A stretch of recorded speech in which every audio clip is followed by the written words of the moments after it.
what's up? I'm Nevaeh and you're watching Nevaeh's Chip.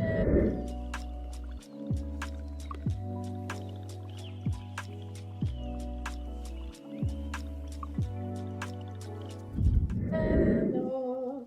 And on today's episode, we're going to be talking about how to make yourself a priority in your own life. And I know, again, sounds fake, but it's not. I know from experience, if you're ever new to my channel, I teach self-love because I've been on both spectrums, self-hatred and self-love, and honestly, I wanted to help guide people into the transition because it is hard when you're teaching it to yourself. So I wanted to give like not a textbook, but like lesson by lesson situation through my videos on my YouTube and my TikTok and everything through my platforms. So let's get into it. You are shaping your life because it is yours, which means that it's up to you. And that can be very scary, especially when you don't trust yourself. And I think I'll make a video on that if I don't already have one. I don't think I do. But trusting yourself is something that's very important, especially trusting your own decision making. And that can get taken away from you along the process of life because other people are going to do what they're going to do, right? And it's your internalizing it that makes you think that you don't make good decisions. For example, like people that you thought would be great for you aren't. That's not your fault for that. And I think I'm going to have to talk about that in a reprogramming video that's coming soon. But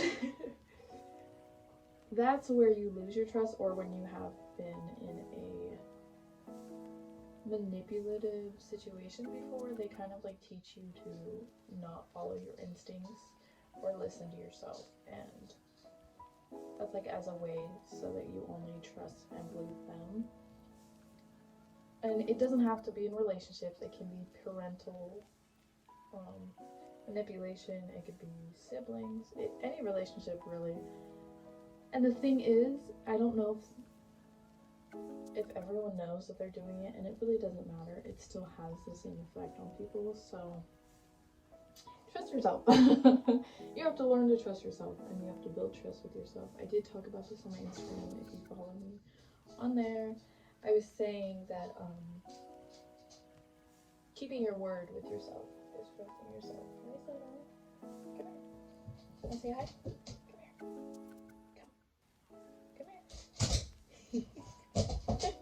Come here. Come. She's trying to get me out of the bathroom. She's like, why is this crazy lady talking to the box? Anyways, my bad. She's very distracting.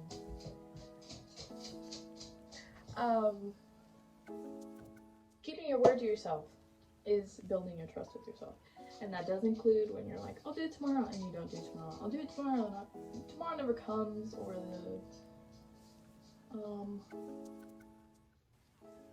making yourself feel special as well will help your trust and like understand, because at this point you're a stranger to yourself if you haven't had self-love. So you have to reintroduce yourself to yourself, and that's kind of hard when you don't know where to start. She keeps like standing and staring at me like she's ready to play, and I'm afraid she's gonna tackle me, because that's the tackle stance. So excuse me if I keep looking that way. But yeah, give me 1 second.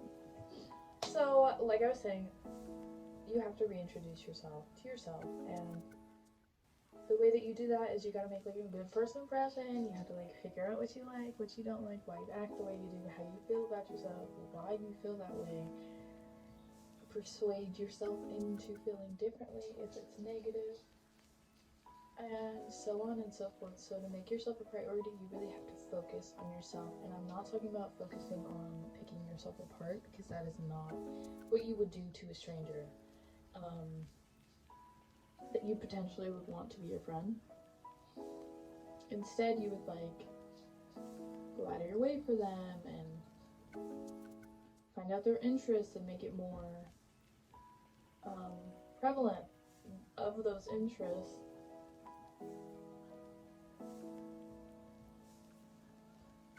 You would make it more of your intention to make those interests more of like a thing you guys do together more often than not.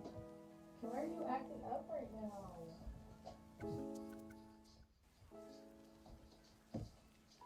Sorry, she's like jumping on chairs over there. Table chairs. But anyways, you would go out of your way for them, like I said earlier, make it more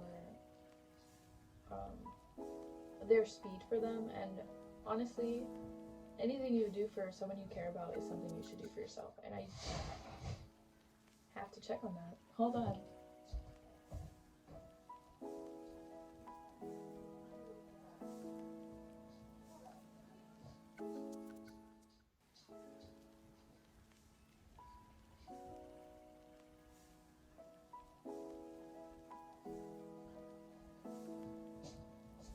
I will be right back. She just spilled her whole water fountain.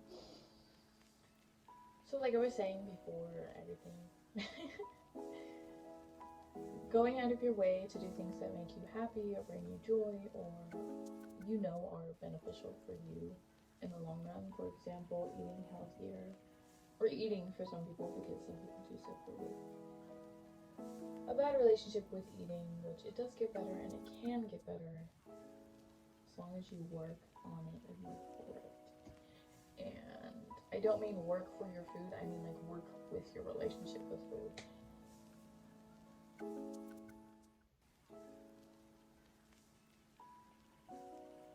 But it's gonna look different for everyone, so making yourself a priority for some people can be spending less time comparing yourself on social medias and more time finding ways that you can enhance your own abilities that you're good at.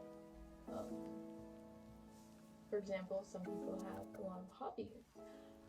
Finding ways to better your hobbies or finding more creative ways to incorporate your learnings from your hobby into your daily life. Some people, it's reading more to better yourself and your mind, exercising, but really focusing on what's the best thing for you in the long run will help you prioritize yourself. Because you have to remember, you're a person, you're a whole human being. You have physical matter, you take up space, and allowing yourself to take up space. So you're gonna have wants, you're gonna have needs, you're gonna have emotions, yeah. You're gonna have traumas, everyone does. You're gonna have fears, but not letting fear stop you from the things that you actually want. Like for example, if you're like a shy person but you want more friends, you could push past that shyness. It will be hard and awkward, but everything is awkward if you really think about it. But yeah, making decisions that are closer to the person that you want to be and figuring out who you want to be, a realistic example of who you want to be. Healing helps a lot, helps you prioritize a lot, and journaling who you want to be and why, how you want to do it, how does that person sit, think, act, for example.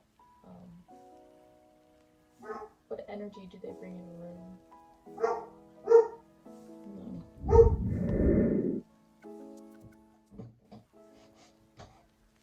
Learning about yourself as well. Learning why you act the way you do. I know I said that earlier, but it's a very important part. Learning where your thought processes come from or why you feel this way. It's really about self-discovery. And reminding yourself, it's about you, your life, your moment, your hair, your skin, your creative expression. It's all about you in your life, and you have to keep reminding yourself that. And you're allowed to take up space. You're allowed to have off days. You're allowed to have an attitude sometimes. Like, you're allowed to be yourself. And the unique thing about it is no one can take that from you. The only times that they were taken from you is when you stopped it yourself because it wasn't accepted. And I think that's where I'm going to end this video, because as you can see, my dog is losing its mind, for some reason. And I have to go. I can do a more in-depth version of this, like a part 2, when she's being less distracting, but she's literally standing at the door as we speak, pacing. So, yeah, I hope you got to learn something from this, and it wasn't just babbling, because it feels like babble talk. And I guess I'll see you in the next one. Take the time to learn your mind.